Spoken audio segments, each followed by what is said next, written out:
Okay.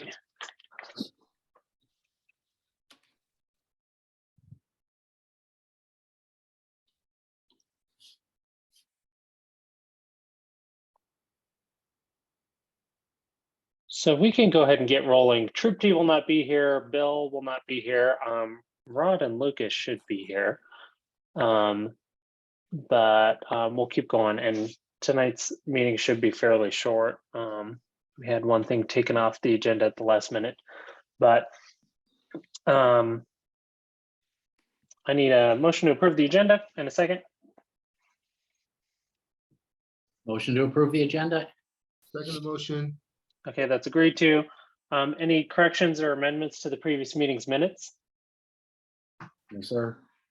Okay, then I need a motion and a second to approve that. Motion to approve the minutes. Second that motion. Okay, that's agreed to. So that's all good there.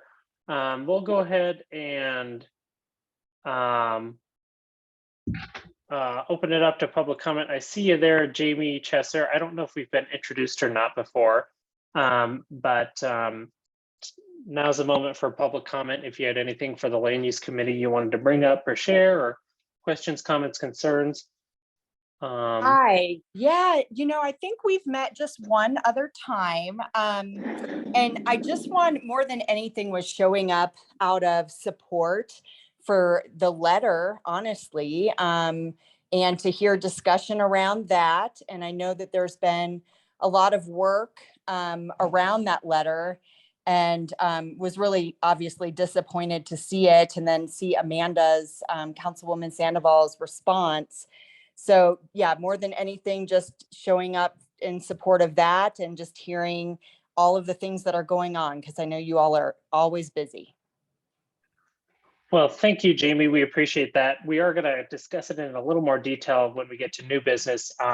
But just to kind of respond to one of the things you said there, I did see Councilwoman Sandoval's response, and either because I just don't know if hasn't consulted with her legal counsel or not, but I don't think her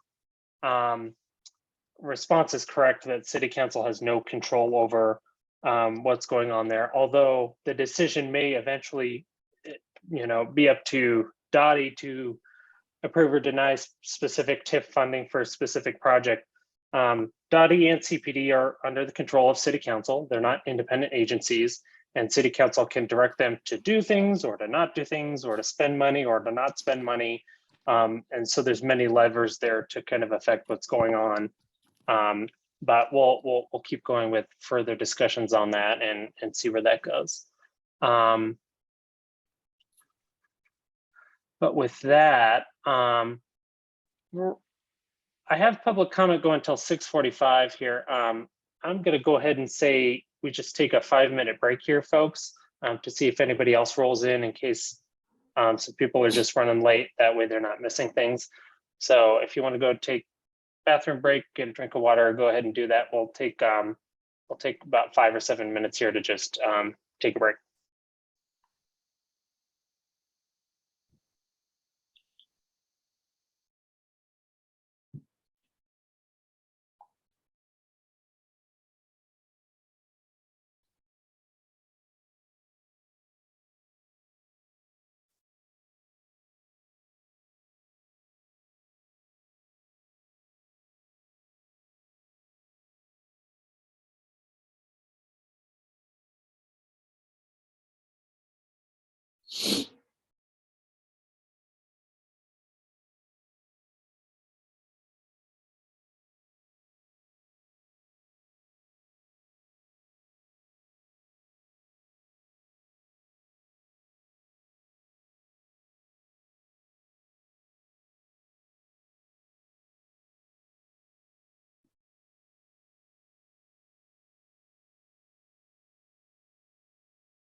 Okay, folks, we can go ahead and keep rolling here. I'm going to go ahead and move into reports and quick updates. The Council District 1 updates are hyperlinked into the agenda. Just to let everybody here know, Naomi Grunditz, who has been the one of the staff assistants for Councilwoman Amanda Sandoval, she's an urban planner, left the office for another job at the end of last week. So Naomi's no longer around. We should be getting some sort of movement on a new position and someone filling that here in a while. But just wanted to let everyone know that Naomi has moved on to bigger and better things. That does kind of complicate. Naomi was kind of the lead on our conservation overlay, but things should be getting done with that and wrapping up in the next few months or so here.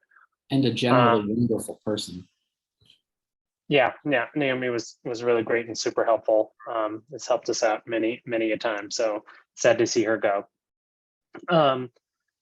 The conservation overlay update, Trupti was supposed to give that this evening, but she has some people in town. She's not here this evening. So I think she's wrangling kids at her house. There's like 5 kids staying with her, so she's not here this evening. So we will revisit that next time. The other update we wanted to give is there's several excise and liquor license updates going on. Mike, did you want to say anything about these? Well, they're just in process right now. I mean, the one on Tejon is the Coffee Bean requesting to have liquor license to be able to sell liquor at the Coffee Bean, and the one on 47th. Not sure what was that one, because I was thinking the other one was on 38th for the I believe I have that right. I believe it's the 7-Eleven, which is owned by G&M Corporation. Oh yeah, right. They're just changing ownership. Yeah. But, I mean, they already have the off-site consumption, and I mean the background they did at the city didn't show anything that we should be concerned about. But that's just a transfer, pretty standard stuff. There's the other one though on 38th with the new bar. Yeah, and I don't know why I don't have that hyperlinked in here, but that's on 38th and it's right by La Raza Park, right there in the corner. The purple building is Right. going to be made into a bar, and the folks who are doing that own another bar over in Arvada or something like that. They own a bar. It's actually in Berkeley called the Crowbar. So it's their second bar.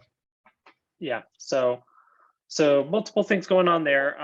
As always, if anyone has any questions or comments about that, let us know, or any concerns with what's going on there. Cherry Bean already sells food, so are they getting a cabaret license? No, they're getting the ability to sell liquor. I think it's beer and wine is their request. That's cool. So I think they're trying to turn into somewhat similar to what Radiator does, more span of the day drinking. Okay. Moving along for final review items. Earlier in the day, we did have the Inca property, who's managed by Billy Wang on there. We've been going through lots of discussions with Billy Wang's in recent months over that property, and kind of back and forth in the city as to how we want that zoned. Long story short, Billy didn't, we have a good neighbor agreement that we've been working on with him, but he didn't get us all the detailed site development plans and renderings that we had wanted to see before we approved that good neighbor agreement with him. So we will bring that back up again at the September meeting for review there. But please let us know if you have any questions or concerns about that property and any rezoning going on there. With that, there's no unfinished business. For new business, the Fox Park. So we sent this letter off to City Council earlier today. The Land Use Committee has been discussing this over the past few months. But basically, long story short, is that the Fox Park development, which is in Fox Island, has been evaluating a northern connection either under the interstate or over the railroad tracks for some time now. They've kind of finalized the decision to pursue the 47th Avenue Bridge. We have a number of concerns with that as Sunnyside United Neighbors Incorporated, and they're detailed pretty specifically in our letter. But to just give kind of the broad overview for people watching and to bring people up to speed, the simple way to put this is if you imagine a three-sided scale, and on three sides of that, we have bicycles, pedestrians, and then cars. For the past 50 years, we've put all the weights on the car side of that three-sided scale. And this multimodal bridge has kind of been pursued by the developer as something new and visionary. But when we kind of think about it on that scale, it just adds a weight to each side. It doesn't really tip the scale in a different direction and prioritize pedestrians or increase use of pedestrian walkability, bicycles, things like that. So it kind of just perpetuates the status quo. And that's our biggest problem with it. Another way to think about this is, trying to use carrots and sticks to get people to build a more walkable, scalable neighborhood. And a multimodal bridge just basically gives a carrot for each option. So if you currently like driving, there's no real incentive to change because you still get a carrot for driving. But that's kind of the big priority there. So we sent this letter to City Council. We'll hear about the response. As was kind of noted previously, Councilwoman Sandoval thinks that City Council doesn't actually have any control over approval of the bridge. That's over the control by ultimately up to Dottie. I would dispute that, and we'll keep going with ongoing discussions on that. But we'll see where that goes from here. So stay tuned. Go ahead, Matt. Are we against any vehicular bridge, or does it just need to be more geared towards pedestrians and bikes? So Matt, I think our kind of position is that no, we're not necessarily opposed to any vehicle bridge, but number one, it needs to be geared towards pedestrians and bikes, but it needs to kind of be considered more comprehensively in the view of Fox Park, where maybe if we had a multimodal bridge, but we were also adding 2 other pedestrian bridges, that would really change the scales for walkability, how people get around, things like that. A multimodal bridge that was more than a bridge with a sidewalk. Yeah. Right. As it is now, it's hyperlinked into the letter there, kind of the renderings of the bridge and what they're planning on, but it's basically, I think it's a 12 or 16 foot wide sidewalk on one side of the bridge. And that's basically all it is, which doesn't really help with, the urban heat island or separating the sidewalk from cars. But we're not trying to be hard and fast, Matt, with anything. But we think this is what has kind of occurred so far really hasn't been well thought out and doesn't advance the goals of Blueprint Denver or the 41st and Fox Station area plan. Does that answer your question, Matt? Yeah, I mean, I think I do think there's a need for vehicle access, especially with the development plans over there. It would be a nice alternative also to 38th when it floods. And then also I think there's updates to 38th and Fox as part of the Fox Park. But I was wondering if we are able to make these requests to the Fox Park developers, as I think they're the ones funding or building it as part of the plan. Are we able to request these enhancements that we would approve of such a bridge? So we've been in ongoing discussions with the Fox Park developers, CRL, Triba, Architects, et cetera. Basically, they've kind of, we've requested kind of changes to things, but they have are basically, because of the 41st and Fox Next Step study and the way the regulations for the 41st and Fox Next Step study are considered, only really consider cars. So they kind of, the end result is that those regulations kind of force them to pick cars or some sort of vehicle infrastructure improvement to address that. So they don't have a ton of control over changing things one way or another. But, you know, we've requested things, we've made those requests. They haven't gone much of anywhere. So we're hoping that this letter can kind of reset things and we can get more of those sorts of design things that we're talking about. Gotcha. Thank you for the Sure. background. Just Go can I ahead, piggyback Jamie. on his Sure, go ahead, Jamie. Those questions were great.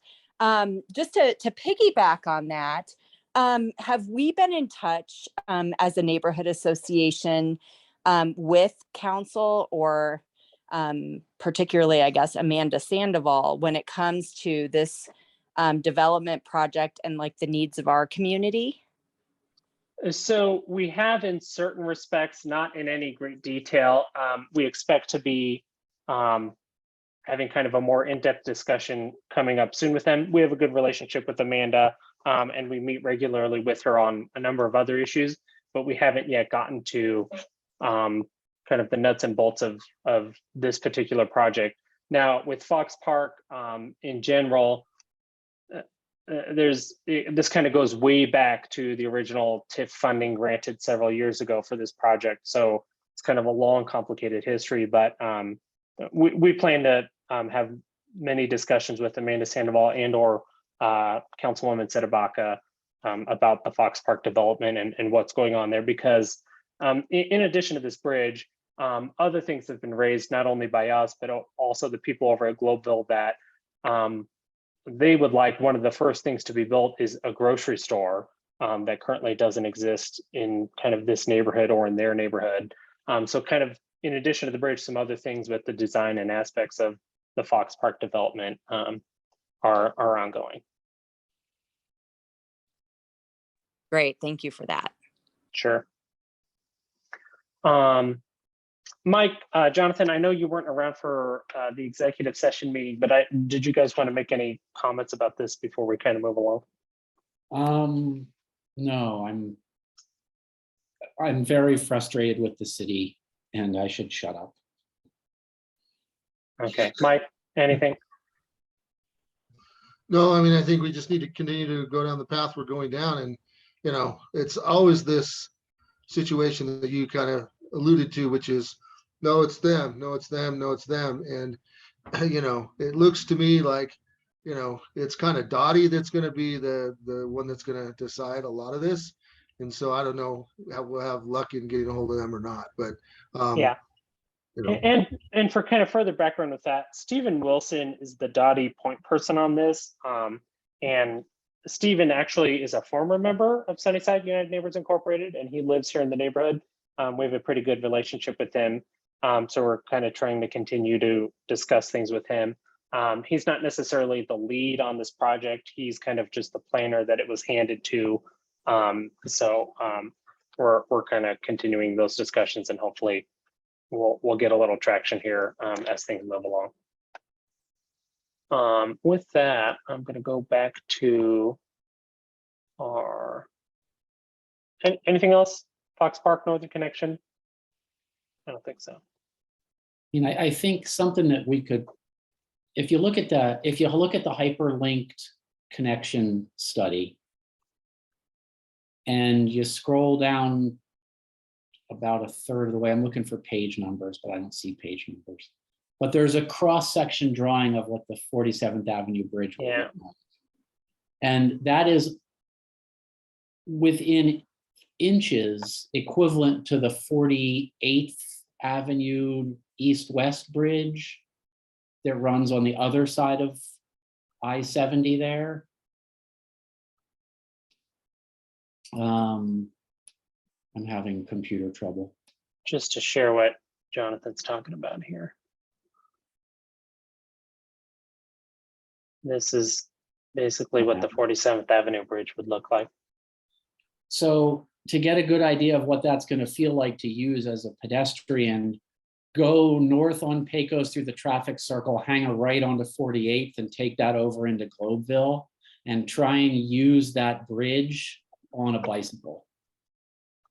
It is a complete safety nightmare.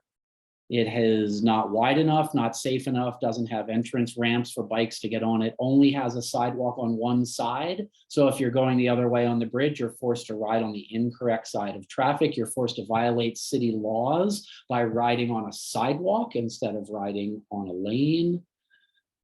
And they're just proposing to make the same complete horrible thing and then say, ha ha ha, 4,000 people will use this every day on their bicycle. And I still don't see any discussion in this about how those thousands of vehicular traffic trips are going to impact Sunnyside. Yeah, so that actually is kind of detailed in here. Is If I it in can there find for- it, Jonathan. As you're trying to find that, might I ask what they propose the speed limit be on that bridge? They haven't said, but I think they indicated something to the effect of like 30 or 35. It would be similar to kind of what Park Ave is going into downtown. Okay, yeah, because I would, voice some of the same concerns, of course, that the gentleman before me did. We've been walking back and forth across the bridge to the ballpark. And from what I can see of that rendering versus what the overpass, the bridges are from, up the Highlands to the ballpark, that seems wider, way wider, but the sidewalk seems very similar. And it is very scary to walk that sidewalk. And you've got the scooters and you've got the bikes and they're all powered. I mean, it's just a complete safety hazard. Give me 1 second, folks. I'm trying to pull up the full study. We had it in the folder here.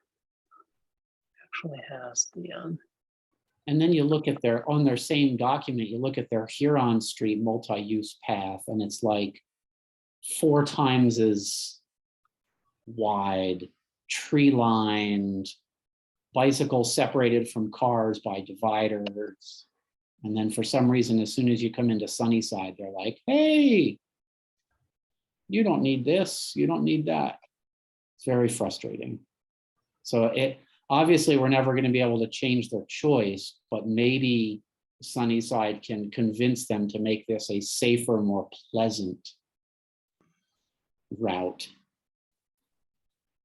And that's what I would hope that we will push for, because we'll never get them to change their mind.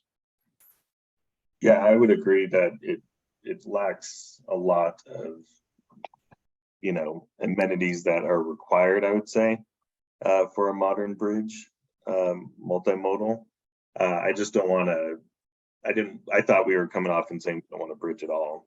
And I do think the bridge is necessary there, especially with the plans that they have for that part of Sunnyside with those. I think they wanted to do community markets with some of those large industrial buildings.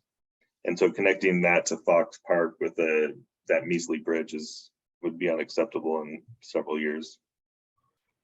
So here's the full feasibility study. It's linked into the Fox Park folder under the agenda items, but basically this is what they're projecting is a plus 3,900 trips. I believe this is per day through on 47th Avenue there. Less trips down North Jason Street, but kind of a significant number of increased trips over here in Sunnyside, and then just a little bit of decreased trips into Globeville, and then on Fox Street south out of the area. That seems really high. Yeah, so a significant change for Sunnyside and on 46th Ave or 47th Ave, and also on 46th Ave. And 47th comes into that T where you can't make a left, you can only turn one way. If you're coming off the interstate, you can't turn onto 47th there. Yeah, you can make a right-hand turn onto 47th, but you cannot make a left. Yeah. Right And there. that's the non-controlled stoplight intersection. So 3,900 trips a day is 162 cars an hour if they're spread out over the day. That's going to go well. Well, I meant it was high. I didn't think it would be that I just don't think it'll realize that many. Mhm. It looks like they're saying the 48th bridge is 8,800, which every time I go over it, I never see anyone else on it. So it doesn't seem like, I mean, that doesn't seem like a busy bridge. Yeah, and just to give a little bit more background to people here, with the recently adopted host regulations that the city made, within a quarter mile of the 41st and Fox station now, buildings can really reduce the number of parking spots they have in the building. So when these regulations were originally adopted, they were expecting 1-for-1 parking with each new dwelling unit added to Fox Island.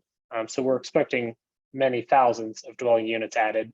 But in reality, we'll probably never get there because quite a few of those buildings will not have parking or will have severely reduced parking in that area for a more walkable kind of community. So that's just another thing to consider. But anyway, we can go ahead and move along. Let me get back to the agenda here.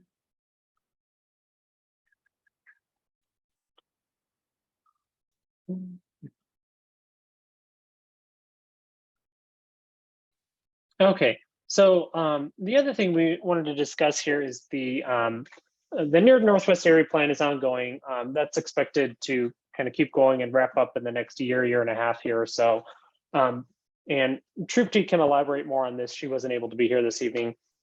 But something that was proposed to us by city officials is that something that can be done in the near northwest area plan is, excuse me, is text amendments to certain area plans and zoning codes throughout the city that can fairly easily be done and adopted in the plan as quote unquote quick wins is how they described it to us.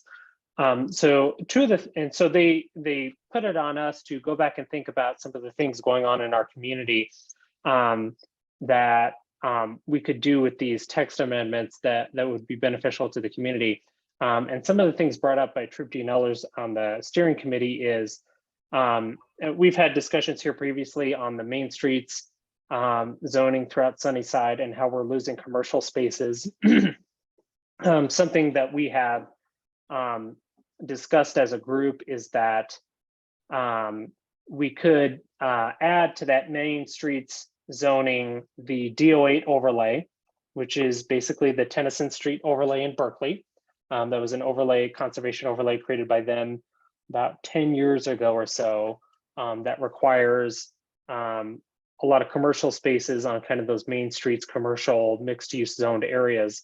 Now, one of the problems with the DO8 overlay is that it was designed for, I believe, 3- and 4-story buildings, MS zoned areas. Now, quite a few of the, actually, I think all of the MS zoned areas in Sunnyside are 2 stories. So the conservation overlay wouldn't necessarily fit very well. Well, one of the things we could do to easily change that and adopt it, not adopt the conservation overlay, but change the DO8 overlay so that we could possibly use it in the future, in future years here through a conservation overlay process, is that we could amend the DO8 overlay to allow it to be used on 1- or 2-story properties so that in the future, Sunnyside could request the DO8 overlay on our main streets areas. It would apply and we wouldn't have any problems with it, having to change it at that point. So that's something that's been considered. And I'll just open it up here for any questions, comments, concerns. It was kind of something just floated at the near northwest area plan, but we were kind of wondering what the community thought about that. We thought it was generally a good idea, but we wanted to kind of get feedback and input on that. The idea being that we wouldn't have to write new rules from scratch. Right, and let me clarify, I guess. And basically how the conservation overlay process works is if there isn't, and there's 8 of them in the zoning code, DO8 is the newest one. And if one of them doesn't fit your area, you have to write an entirely new one from scratch. And it's like a 3, 4, 5 year process. It's really complicated and long. And so the quick fix and the quick win for us here is to just amend the DO8 overlay so that we could use it in the future and it would apply to us. We wouldn't have to create a new one from scratch. So that's kind of the goal with this. And that would take a couple years off the process of adopting it, right? Correct. Yes. Seems like easy.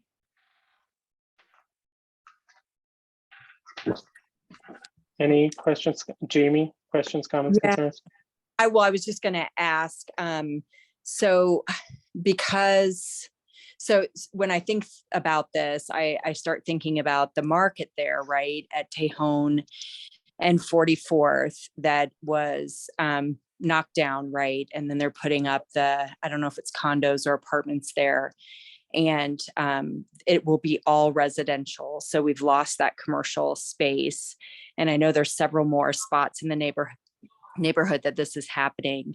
My only concern is, and maybe walk me back on this concern, what I've seen happen over in Berkeley with the, rampant development. I don't wish that for our community.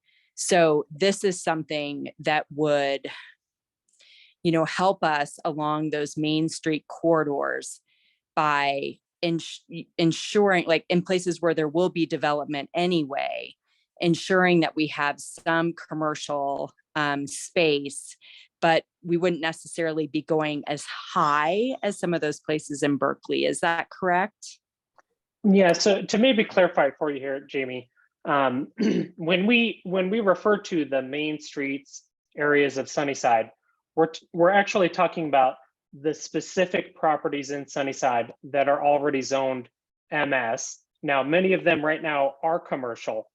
I think all of them are actually. But when we say the main streets, that doesn't actually include the entire street. So all of 44th or all of Tejon.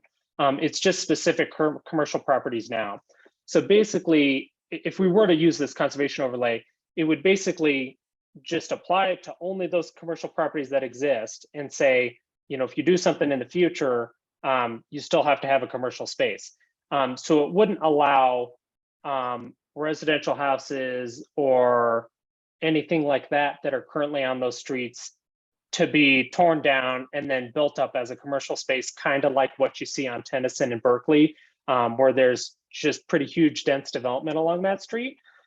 If anybody wanted to do that, they would have to go through a separate zoning process that would come through us to change a residential unit to a commercial unit. So it's not like if we put this conservation overlay on, there'd be, pretty rampant quick development that got really dense really quick. I'd also note that if we were to put on this conservation overlay, I believe all of the MS zoned areas in Sunnyside are currently zoned at 2 stories. So they couldn't build any taller than that, even if this conservation overlay was on it. If they wanted to go up further than that, they could ask for a zoning change. But you wouldn't be able to kind of redevelop that whole street into taller properties or to be adding commercial to where what is now zoned residential. Does that make sense? It really does. And that's so helpful. Thank you. Sure. I wonder if we could find someone from Brunn to come and talk to us about how that has gone from their side of it. Brunn, what'd you say, Jonathan? I wonder if we could find somebody. I think Brunn is the Berkeley neighborhood group. Oh, right. Okay. And I wonder if we could find somebody who is kind of their land use person and could come talk to us about how they think it's worked out. Have they had have they had to argue a lot about it? Have they had it go really smoothly, and just get their opinion on how they think DO8 has worked over there? Because it does seem like a good thing to pursue. Yeah, we can look into that. Yeah, and we'll follow up with that. Any other questions, comments, concerns regarding kind of the DO8 overlay main streets zoned areas of Sunnyside?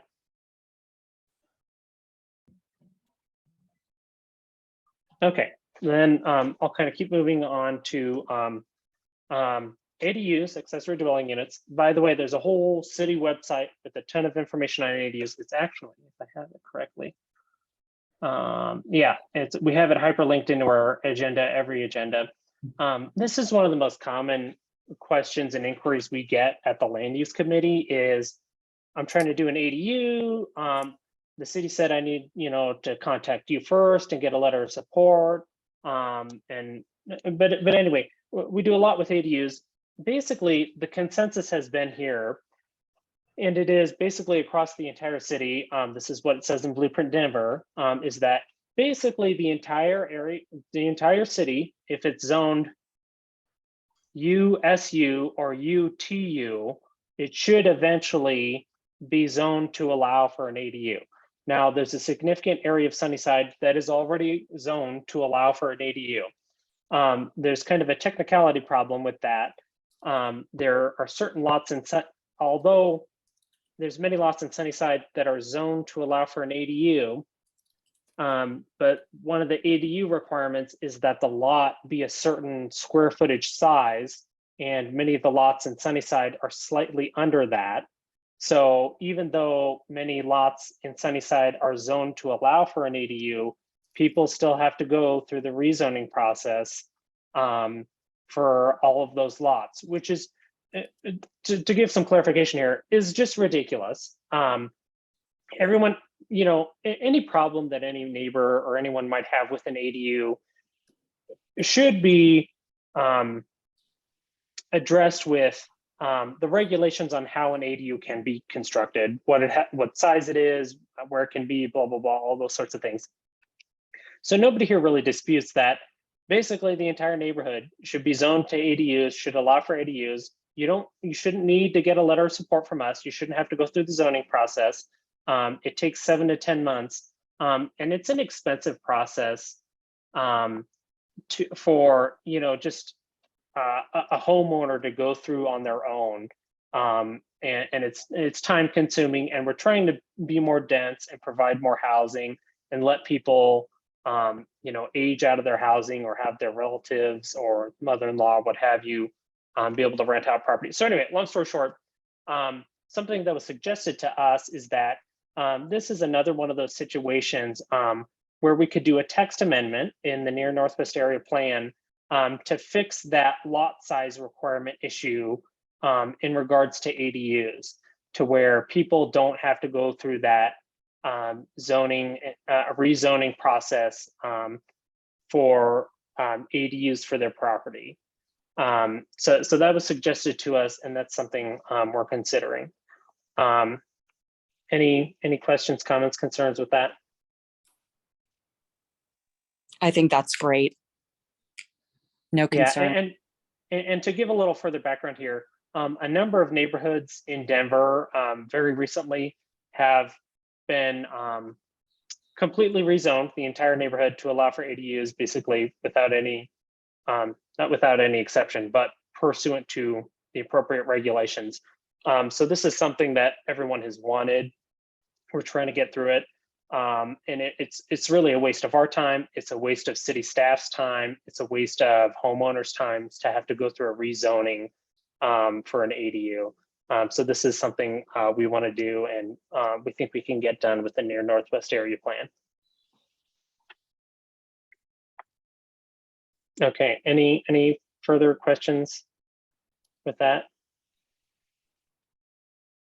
Okay, James, I did see you had a question about the Fox Park Northern Connection. You did miss that discussion, but if you had a question or concern, I'll let you raise that now if you wanted to. Yeah, thanks. Sorry I missed that discussion. I guess I was wondering what the next steps are from here. So we're going to be in continuing discussions, probably mostly with Amanda Sandoval, regarding what's going on there. You did miss it earlier. I don't know if you saw Amanda Sandoval's response to the letter previously, Yep. where, so Amanda thinks that it's completely under the control of the administration. I would say that's misleading, but I think it's mistaken. Although CPD does have ultimate authority over how TIF funds are spent and whether something's approved or not, City Council has quite a few levers that they can pull to restrict or prohibit CPD from further developing plans, using staff or resources or money to further develop that sort of bridge.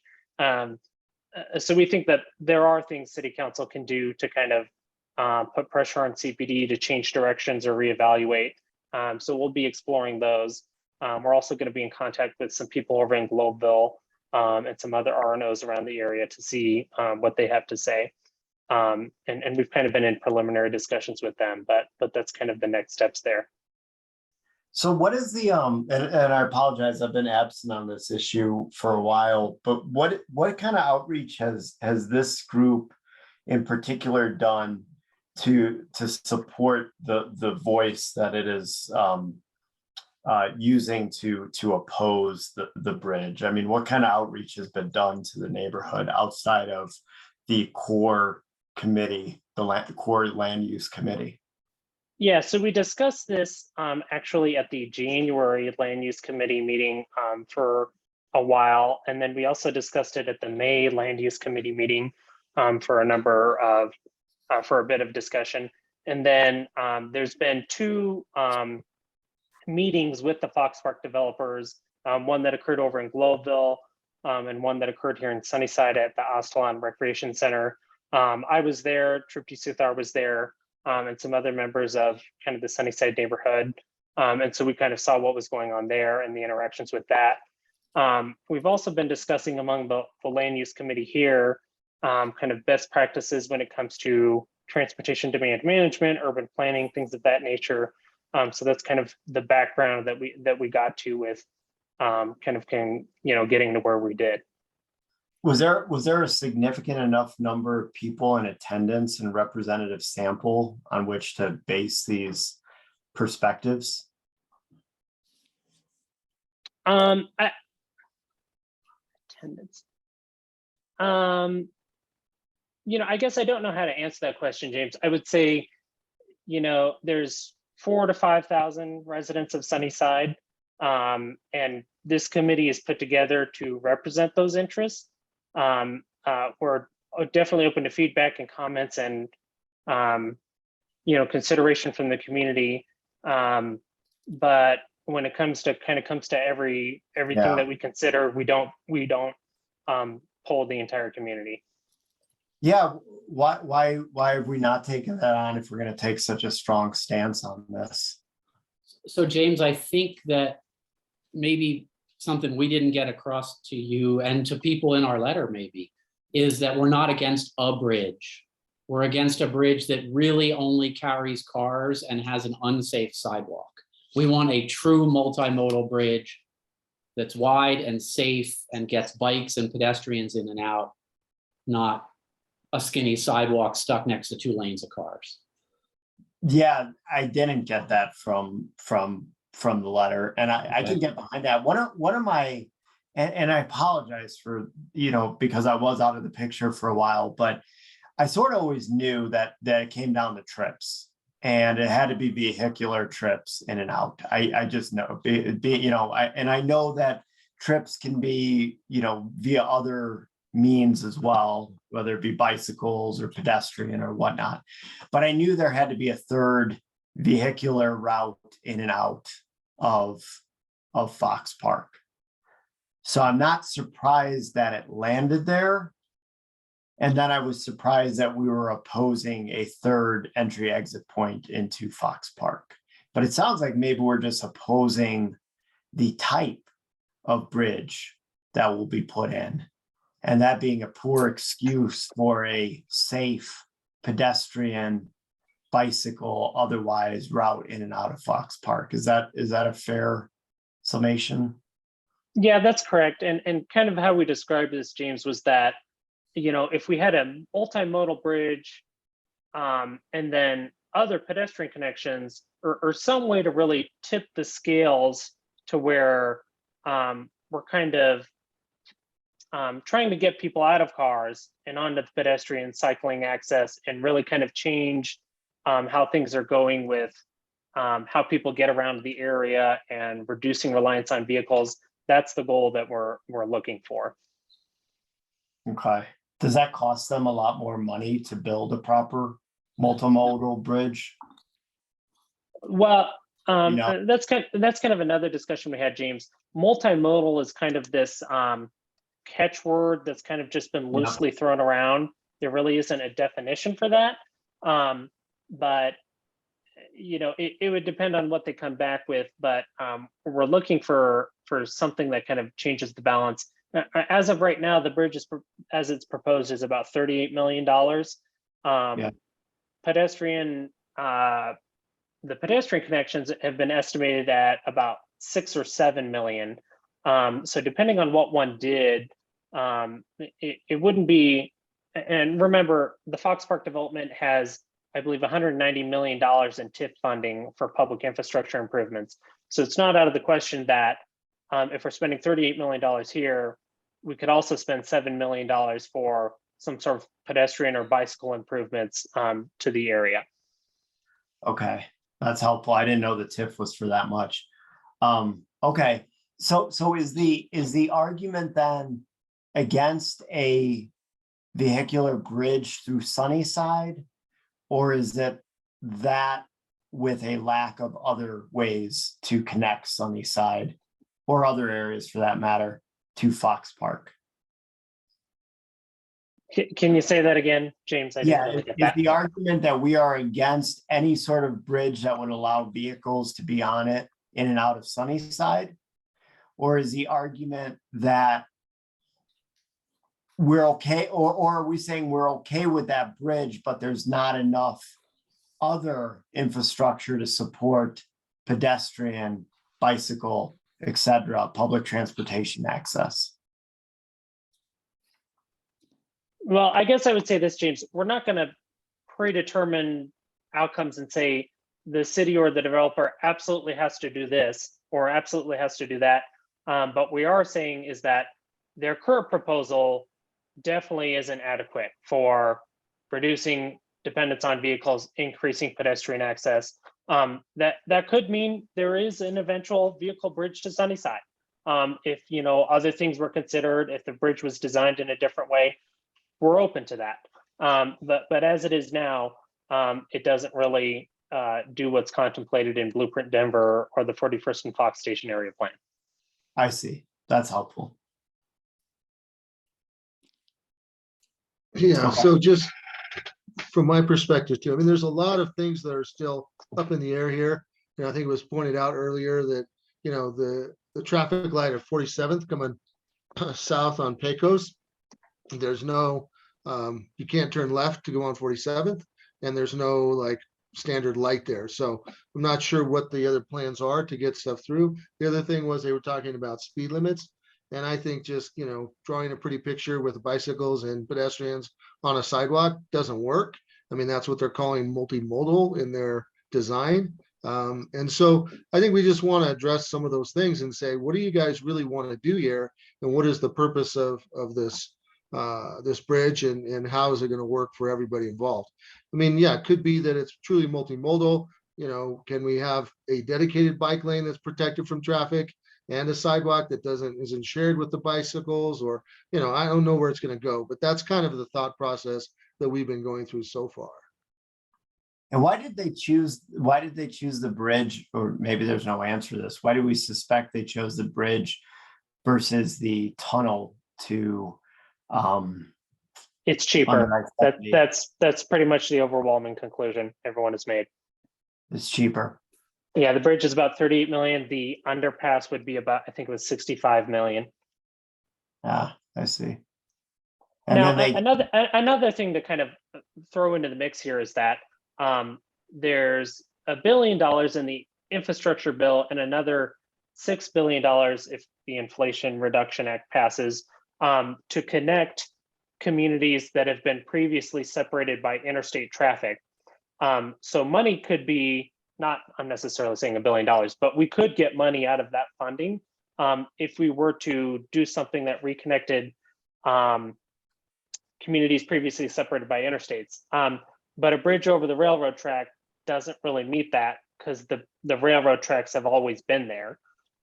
So that'd be another thing to consider that seemingly hasn't really been evaluated by the developers here. And there's a whole kind of ongoing thing with the Congress of New Urbanism right now, talking about those grants from the federal government and how that would work. But that's kind of an ongoing thing. Am I remembering correctly that I forget who it is, but it might be CRL is going to have another community meeting, or are they done with that? Are we ready to move ahead? Did I remember seeing a flyer on that? Yes, so I believe it's on the 16th, and everyone in the neighborhood should be getting a flyer about this. That's what we told them to do. We'll see if that actually comes out. But I think believe I it's got on the. Yeah. At least I Yeah. did. But that's going to be an upcoming meeting where they officially announce their decision to pursue the 47th Avenue Bridge. We've already been told that's their decision. And is it Bobby, is it the land use committee's intent to officially oppose that? I understand the letter was sent to Councilwoman Sandoval, but is it the intent to officially oppose that prior to that meeting? Yes. That letter was sent to the entire city council and Dottie and the developers, I should say. Oh, so that is the letter. There will not be another Yes. letter. Okay, I understand. Okay. I'm sure we could write more letters if we found a viable route to get our voice heard besides those letters. Yeah, it did not sound like Amanda wants to enter this fray. Any other questions, comments, concerns from folks? Oh, one other, sorry. Where is the bridge landing per the recent? 47th Avenue So 47. and Jason Street. Oh, be and specific. Jason, wow. How does it get down that quickly? Over the railroad tracks. You can see the feasibility study. It's hyperlinked on Yeah, our web documents. that's It's a actually a lot PDF in there. further east than I thought. Yeah. I would imagine the businesses there very much support this. So Pete Tavani owns that property where that would be taken for that bridge. He's up in the air either way. He's kind of said, whatever the neighborhood wants to do, I'll support that. I see. Okay. Okay, thanks for answering my question. Sorry I'm so late. Yep. Anything else, folks? Okay, well, I'll give one last opportunity before we adjourn for any other questions, comments, concerns about land use committee things in general.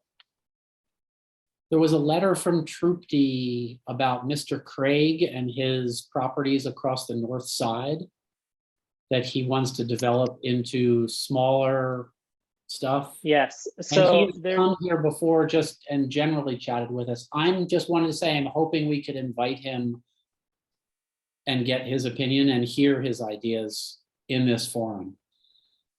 yeah, and we discussed this last Thursday, Jonathan, but yeah, we are planning to have him on here to discuss those properties. I believe his properties are on like 47th and it's not Calumet, it's further west, Osage or something like that. But he owns 4 properties that are in one of those kind of carriage house center alleys in the middle of the block.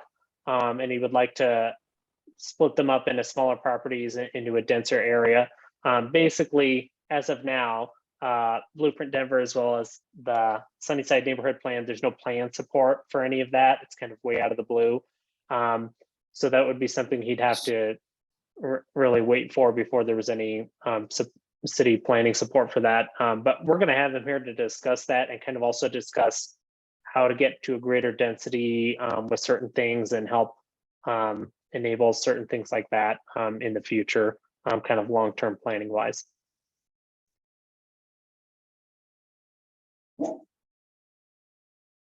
All right, anything else, folks?